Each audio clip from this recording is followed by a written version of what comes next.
সুপ্রিয় দর্শক আসসালামু আলাইকুম। মাত্র 10 টাকা প্যাকেটের গুঁড়ো দুধ দিয়ে সহজে মজাদার রসমালাই আপনাদেরকে তৈরি করে দেখাবো। এই রসমালাই তৈরি করতে কোনোই ঝামেলা নেই। যারা একদমই নতুন তাদের জন্য কিন্তু খুবই পারফেক্ট হবে আমার আজকের রেসিপিটি। এইভাবে রসমালাই তৈরি করলে রসমালাই কিন্তু ভেঙেও যাবে না বা ফেটেও যাবে না। তুলোর মতো তুলতুলে নরম এই রসমালাইগুলো কিন্তু পরিবারের সবাই অনেক বেশি পছন্দ করবে। আজকে আমরা 10 টাকা প্যাকেটের গুঁড়ো দুধ দিয়ে রসমালাই তৈরি করব। তাই এখানে একটি প্লেটের মধ্যে আমি নিয়ে নিচ্ছি 10 টাকা প্যাকেটের গুঁড়ো দুধ। আপনারা এখানে অন্য যে কোনো ব্র্যান্ডের গুঁড়ো দুধ ব্যবহার করতে পারবেন। আমি এরকম 3 প্যাকেট গুঁড়ো দুধ এখানে নিয়ে নিলাম। এরপর এখানে একটি বোলের মধ্যে একটা ডিম ভেঙে নিলাম।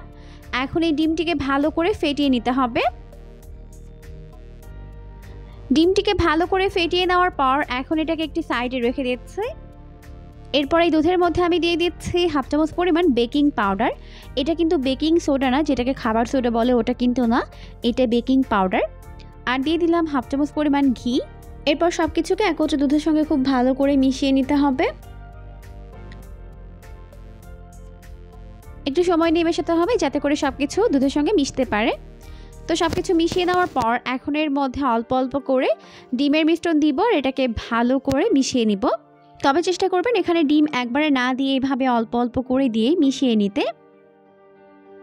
এতে করে আপনি বুঝতে পারবেন আপনার এখানে ডিম কতটুকু প্রয়োজন হবে, কারণ ডিমের সাইজ কিন্তু ছোট বড় হয়, সেক্ষেত্রে কম বেশি লাগতে পারে। তো এটাকে মাখতে মাখতে যখনই দেখবেন হাতের মধ্যে এরকম আঠালো আর স্টিকি একটা ভাব চলে এসেছে, তখনই এখানে ডিম অ্যাড করা বন্ধ করে দিতে হবে।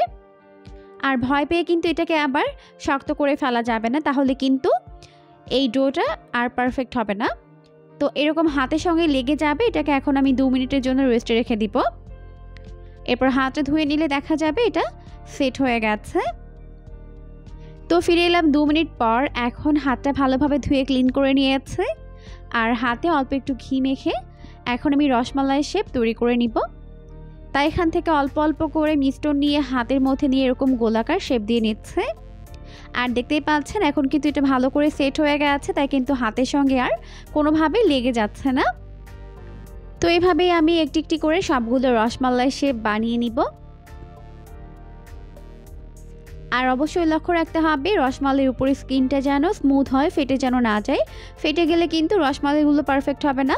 যদি দেখেন তৈরি করার সময়টা ফেটে যাচ্ছে তাহলে বুঝতে হবে এটা কিন্তু পারফেক্টভাবে তৈরি হয়নি। দেখতেই পাচ্ছেন আমার রসমালাই শেপগুলো একদম স্মুথ হয়েছে আর পারফেক্ট হয়েছে, ফেটে যায়নি একদমই। এখন আমি চলে যাচ্ছি মালাই তৈরি করে নিতে। তাই চুলায় একটা প্যান বসিয়ে এর মধ্যে দিয়ে দিচ্ছি 1 লিটার পরিমাণ লিকুইড দুধ। আমি এখানে গরুর তরল দুধ ব্যবহার করছি, আপনারা কিন্তু চাইলে এখানে গুঁড়া দুধও ব্যবহার করতে পারবেন। এখন এই দুধটিকে ভালোভাবে জাল করে বলক উঠিয়ে নিতে হবে। তো দুধটিকে ভালোভাবে জাল করে নেওয়ার পর এই পর্যায়ে আমি এর মধ্যে অ্যাড করে দিচ্ছি চিনি। তো আমি এখানে 1 কাপ পরিমাণ চিনি দিয়ে দিব। আর এটা কিন্তু একদম পারফেক্ট মিষ্টি হবে। যারা কম মিষ্টি খেতে পছন্দ করেন চাইলে কিন্তু হাফ কাপ পরিমাণ চিনিও ব্যবহার করতে পারবেন। এরপর ফ্লেভারের জন্য দিয়ে দিলাম 2টা এলাচ।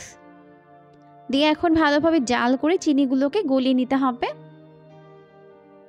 তো ভালোভাবে জাল করে নেওয়ার পর যখন চিনিগুলো ভালোভাবে গলে মিশে যাবে আর এরকম দুধটা ফুটতে শুরু করবে, ওই পর্যায়ে আমি রসমালাই শেপগুলোকে দিয়ে দিলাম। দিয়ে ঢাকা দিয়ে ঢেকে এটাকে আমি জাল করে নিব হাই ফ্লেমে 7 মিনিট। আর এই 7 মিনিটের মধ্যে কিন্তু দুধটা উপচে পড়ে যেতে চাইবে, তখন এভাবে ঢাকনা উঠিয়ে দিতে হবে আর আবারও ঢেকে দিতে হবে। এভাবে এটাকে 7 মিনিট জাল করে নিতে হবে। আর মাঝে মাঝে ঢাকনা উঠিয়ে এভাবে একটু নেড়ে চেড়ে দিতে হবে। এরপর আবারও ঢেকে দিতে হবে।